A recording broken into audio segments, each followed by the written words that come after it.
Nearly a year ago, 72 tank cars derailed in the Canadian town of Lac-Mégantic, causing an explosion and fire that killed 47 people.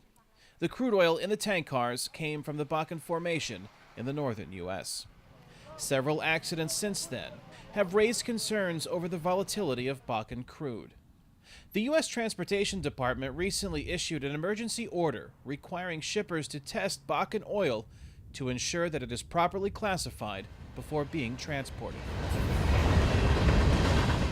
But several industry-funded studies say Bakken oil is no more dangerous or volatile than other U.S. crude. Jeff Hume is vice chairman of the oil production company, Continental Resources. From what we've tested and what we've gotten, it fits the specification that PHMSA has today for the rail cars we're shipping it in. So under today's rules, we're moving it in a proper container. About 70% of North Dakota and Montana crude oil leaves by rail.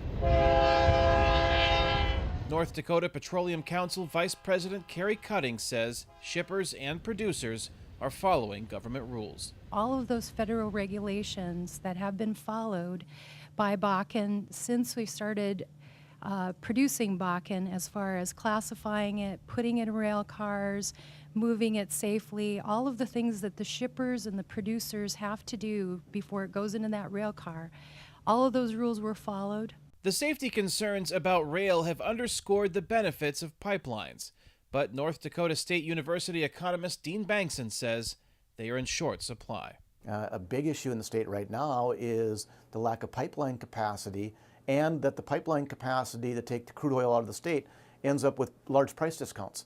So the industry is now moving crude oil out of the state using rail. The proposed Keystone XL pipeline would connect pipes from Canada to the southern United States and allow 100,000 barrels of Bakken crude oil to flow daily to a proposed link in the town of Baker, Montana. It's entirely possible that some of the North Dakota crude can get put into that, but it's also possible that some of the crude that's coming through our existing pipelines would get moved through that, therefore displacing and adding existing capacity to some of the pipelines we already have in place.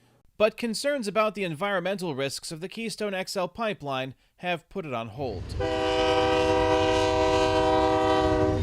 Though the cost to ship crude oil by rail is typically more expensive than pipelines, some companies still prefer that option because trains can reach more refineries than existing pipelines. Kane, Farabaugh, VOA News, Williston, North Dakota.